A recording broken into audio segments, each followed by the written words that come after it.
Elle se présente comme une solution innovante pour répondre aux défis de l'emploi en Afrique. Sawajob est une plateforme numérique lancée le 1er mai 2023 par l'entreprise Kikoun Digital. Cet outil vise notamment à favoriser l'insertion professionnelle des jeunes à travers tout le continent, à l'heure où il représente 60% de l'ensemble des chômeurs africains. Les précisions de Kamesh Katapoulé. Sawa pour équilibre, pour répondre à la problématique de l'emploi en Afrique, une plateforme baptisée Sawajob a été lancée ce 1er mai. Pour l'occasion, une présentation était organisée ce 3 mai à la Maison de l'Afrique de Paris.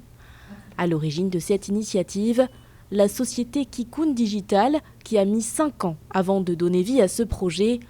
5 années de gestation pour étudier la complexité du continent et comprendre les besoins de chaque pays. C'est effectivement prendre en compte toute la dimension culturelle, toute la dimension organisationnelle des pays par rapport à l'emploi. Parce que chaque pays n'aborde pas le sujet de la même approche.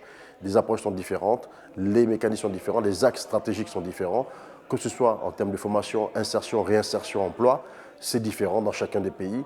Dans la dynamique justement des postes à créer, c'est différent. Donc c'est très important d'analyser pays par pays, contexte par contexte, afin de comprendre quels sont les dénominateurs communs et quel est le point saillant qui permet justement d'innover, d'apporter un plus dans cette solution. Et c'est ce qu'on a fait. Le lancement de cette plateforme intervient dans un contexte de forte croissance démographique. D'ici 2050, la moitié des habitants du continent aura moins de 25 ans selon les prévisions établies par les Nations Unies. Et à l'heure où 60% des chômeurs africains sont des jeunes d'après la Banque mondiale, le développement de solutions pour favoriser leur insertion professionnelle apparaît comme indispensable.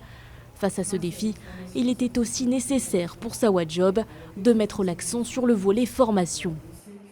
Le contexte africain, par rapport aux études que nous avons menées jusqu'à aujourd'hui, on sait très bien que beaucoup de jeunes, soit ils ne sont pas formés, soit ils n'ont pas suffisamment d'expérience parce que les entreprises publiques ils sont plus nombreuses que les entreprises privées. Donc les jeunes ne sont pas assez formés ou ils n'ont pas assez de formation professionnelle ou ils n'ont pas suffisamment d'expérience. Et c'est vrai que Sawajob, le fait d'avoir un accès, d'avoir des stages pour pouvoir, même on a pris en compte des coopératives par exemple.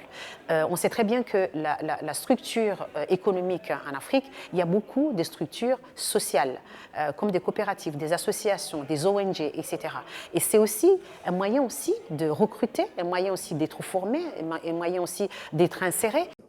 Parmi les temps forts de cette présentation, la signature d'un accord avec les Comores, un partenariat qui permettra d'accompagner la Maison de l'Emploi de l'archipel en leur mettant notamment à disposition les outils technologiques.